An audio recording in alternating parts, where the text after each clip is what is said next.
I know that it's sunk. On April 15th, which is today, 100th anniversary, 1912. But as far as next year's Yay! not a lot. I've seen the film, I've read this, but beyond that, I have no extensive knowledge. And as the smart ship grew, in stature, grace, and hue, in shadowy, silent distance grew the iceberg too. Alien they seemed to be, no mortal eye could see the intimate welding of their later history, or sign that they were bent by paths coincident on being non-twin halves of one August event. Till the spinner of the years said now, and each one hears, the consummation comes, and jars two hemispheres.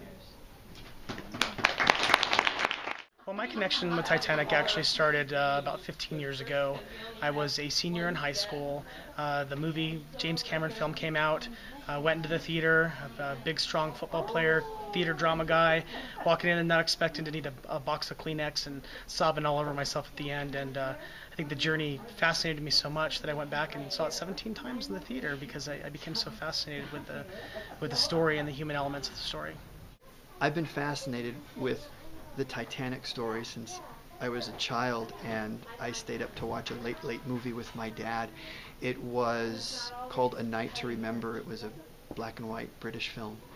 And as a child, I was both terrified and fascinated by it all at the same time. What I want to suggest to you is that it was utter recklessness in view of the conditions which you've described as abnormal, and in view of the knowledge you had from various sources that ice was in your immediate vicinity, to proceed at 21.5 knots. Then all I can say is that recklessness applies to practically every commander in every ship in the Atlantic Ocean. Is it careful navigation in your view? It is ordinary navigation, which embodies careful navigation. One of the primary survivors was Bruce Ismay, and it turns out I've made him the central character to our story.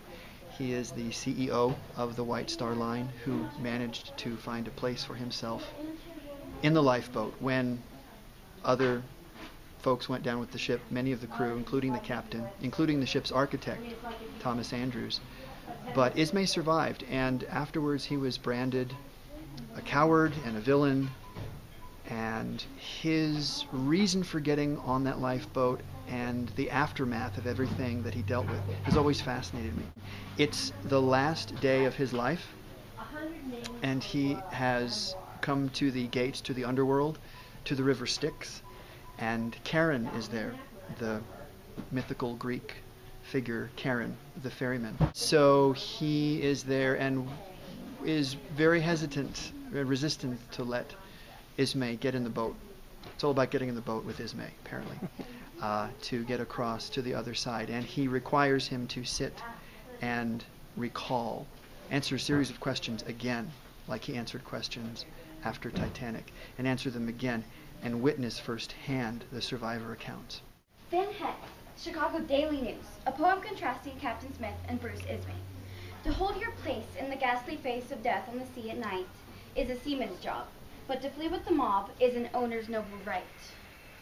After the disaster, you were savaged by both the American and British press for deserting the ship. Newspapers called you the coward of the Titanic. J. Brute Ismay. Mr. Ismay cares for nobody but himself. He cares for only his own body, for his own stomach, for his own pride and profit. He passes through the most stupendous tragedy, untouched and unmoved. He leaves his ship to sink with its powerless cargo of lives, and does not care to lift his eyes. He crawls through unspeakable disgrace to his own safety. The humblest emigrant in steerage had more moral right to a seat in the lifeboat than you. Ismay, whose heart is atrophied by selfishness, is one of those human hogs whose animal desires swallow up all finer feelings. Reverend Baker P.V., L.A. Times. But it's the human elements and the tragedy of what happened in the Titanic. A lot of these kids are experiencing either the film for the first time or hearing about the tragedy and being able to live through these characters and hear their stories. And there's fascinating stories, and there's so many different stories about so many different people, 100 years ago. And we're bringing history alive, and it's breathable, it's tangible, and we can feel it in the room. It's a pretty amazing thing. I saw the crewmen frantically attempting to launch the last two collapsible boats. They managed to get one of them down correctly, and we were waiting to board. We were swept away from the deck, and I had just enough time to grab hold of my son's hands. Down we were pulled, and I struggled with all my might to hold on. But I lost them. I lost them. So you swallowed them up. One connection I've got is that my mom's